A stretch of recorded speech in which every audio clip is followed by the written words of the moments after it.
ఇందిరమ్మ హయాంలోనే నిరుపేదలకు భూములు పంపిణీ చేశారని, ఇల్లు లేని పేదలకి ఇందిరమ్మ గృహాలు పంపిణీ చేశారని కాంగ్రెస్ మెదక్ ఎంపీ అభ్యర్థి నీలం మధు అన్నారు. నర్సింగ్ మండల కేంద్రంలో నేడు నీలం మధు రోడ్ షో నిర్వహించారు. 10 సంవత్సరాలు పాలించిన బీఆర్ఎస్ పార్టీ ఒక్కరికి కూడా డబుల్ బెడ్రూమ్ ఇల్లు ఇవ్వలేదని, దళితులకు 3 ఎకరాల భూమి పంపిణీ చేయలేదని ఆరోపించారు. మీ అమ్మమ్మలు మీ నాన్నమ్మలను అడగండి, అసైన్మెంట్ ల్యాండ్లు ఇచ్చింది ఎవరంటే ఇందిరాగాంధీ ఇచ్చిందని చెప్తారు. ఇందిరమ్మ ఇల్లు ఇచ్చిందంటే ఇందిరాగాంధీ గారు ఇచ్చిందని చెప్తారు. ఎవరన్నా ఇప్పుడు ఈ 10 ఏళ్లలో ప్రభుత్వం వచ్చింది కదా, కనీసం 3 ఎకరాలు కాదు 3 గుంటల భూమి ఇచ్చిందా ఎస్సీలకు బీసీలకు ఎవరికైనా ఇచ్చిరామా?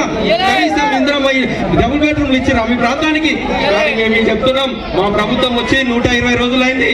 ఈ ఎలక్షన్ కోడ్ అయిపోయినాక మీ గ్రామంలోనే ఇక్కడనే కూర్చొని గ్రామ సభ పెట్టి ఎవరైతే అర్హులు ఉన్నారో వాళ్ళందరూ కూడా ఇల్లు కట్టించే బాధ్యత మేము తీసుకుంటాం. ఇల్లు లేని వాళ్ళకు కూడా ఇళ్ళ జాగాలు ఇప్పించే బాధ్యత తీసుకుంటామని చెప్పి తెలియజేస్తున్నా.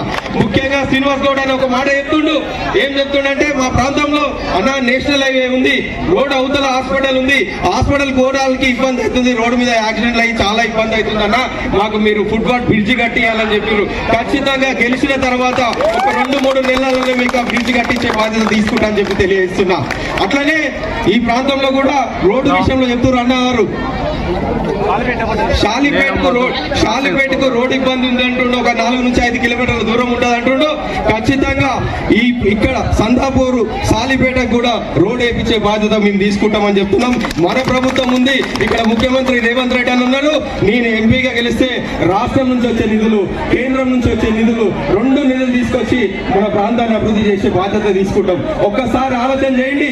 ఆ 2 వ్యక్తులు కూడా, ఒక ఆయనేమో వకీల్ సాబ్ మాటలు మాట్లాడతాడు, ఎందుకంటే ఈయన ఎమ్మెల్యే వేసారు, చూసిరు గతంలో ఉప ఎన్నికల